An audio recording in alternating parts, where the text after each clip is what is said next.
கொன்னுட்டானுங்க. கொன்னுட்டு வேணும்னா தூக்கிட்டு போ, இல்ல தூக்கி போட்டு போ, இஷ்டம் மாதிரி கேஸ் போட முடியாது.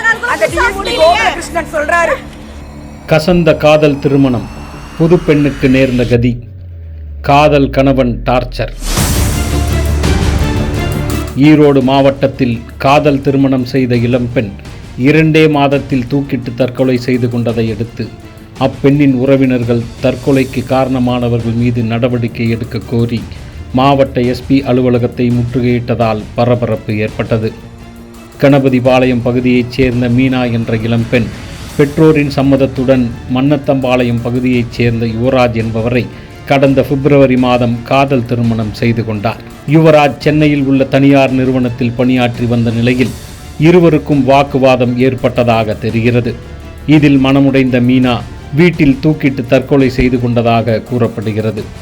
ஈரோடு அரசு தலைமை மருத்துவமனையில் உடற்கூராய்வு முடிந்த நிலையில் தங்கை மீனாவின் சாவில் மர்மம் இருப்பதாக அவரது சகோதரிகள் கண்ணீர் மல்க மாவட்ட எஸ்பி அலுவலகத்தை முற்றுகையிட்டனர்.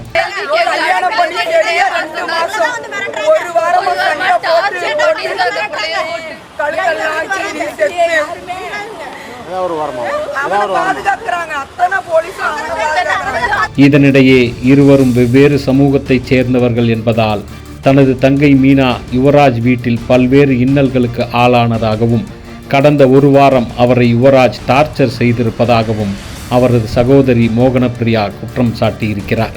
எங்கள் தங்கச்சி பேர் மீனாங்க சார். கல்யாணம் பண்ணி கொடுத்து 2 மாதம் ஆச்சு. அவங்க வேறு கேஸ்ட்டு, நாங்கள் வேறு கேஸ்ட்டு. பிள்ளைய சொல்லி தான் கல்யாணம் பண்ணிட்டு போனாங்க. ஒன்றும் நடக்காது, அந்த பையன் நல்லா பார்த்துப்பேன்னு தான் கூப்பிட்டு போனான். அப்பையும் சொன்னோம். அவங்க குடும்பம் அந்த ஊரே ஜாதி வரி பிடிச்சவங்க.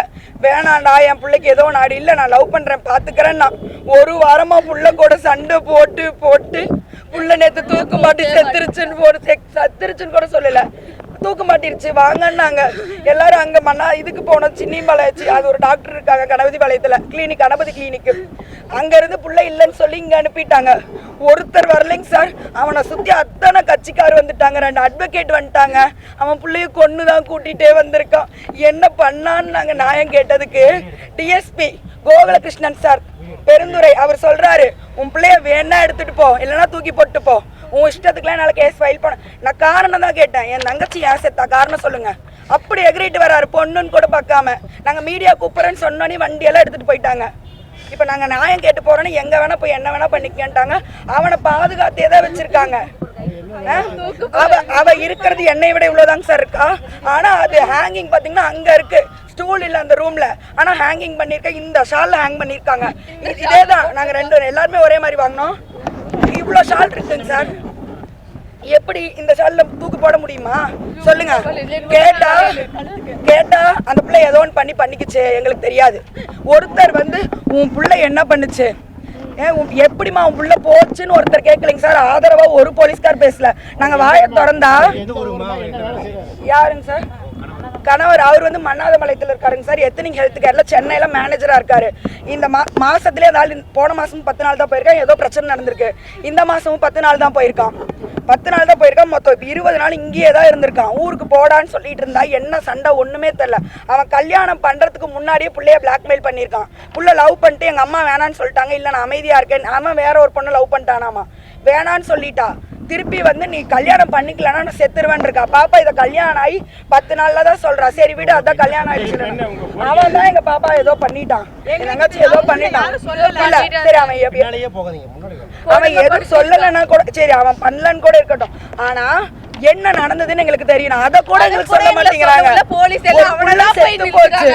அவனை பாதுகாக்கிறாங்க.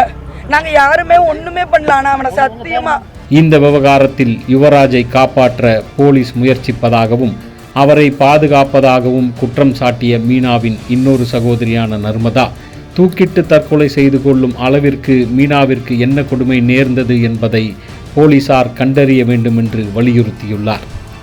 என்னோட தங்கச்சி தான். அந்த பிள்ளைய 1 வாரமாக டார்ச்சர் பண்ணிக்கலாம். 1 வாரத்துக்கு முன்னாடி கூட அந்த பிள்ளைய என்கிட்ட சொல்லி அழுதுச்சு. சரி எந்த பிரச்சனையாக இருந்தாலும் சரியாக இது பார்த்துக்கோ. அதுக்கப்புறமா 1 வாரம் அந்த பிள்ளைய ரொம்ப டார்ச்சர் பண்ணி அந்த பிள்ளைய கடைசியில் தூக்கு மாட்டவே வச்சுட்டான். கேட்டால் அவளுக்கு என்ன நடந்துச்சுன்னு கேட்டால் கூட சொல்ல மாட்டேங்கிறான். அட்லீஸ்ட் எதனால என்ன ஆச்சு யாருமே சொல்ல மாட்டேங்கிறாங்க. போலீஸு ஃபுல்லாக அவனை தான் பாதுகாக்குது. ஒருத்தர் கூட வரல. எனக்கு அவன் நியாயம் வேணும் சார். ஃபர்ஸ்ட் அவ எதனால இறந்து போனா, என்ன காரணம், அது மட்டுமாச்சும் சொல்ல சொல்லுங்க சார்.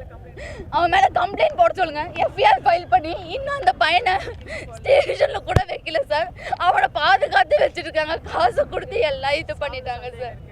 அவ்வளோ சந்தேகம் இருக்கு. காதல் திருமணம் செய்த 2 மாதத்தில் இளம்பெண் தூக்கிட்டு தற்கொலை செய்து கொண்டது பல்வேறு சந்தேகங்களை எழுப்பியிருக்கும் நிலையில் நியாயம் கேட்டு மாவட்ட எஸ்பி அலுவலகத்தை உறவினர்கள் முற்றுகையிட்டது அப்பகுதியில் பெரும் பரபரப்பை ஏற்படுத்தியிருக்கிறது.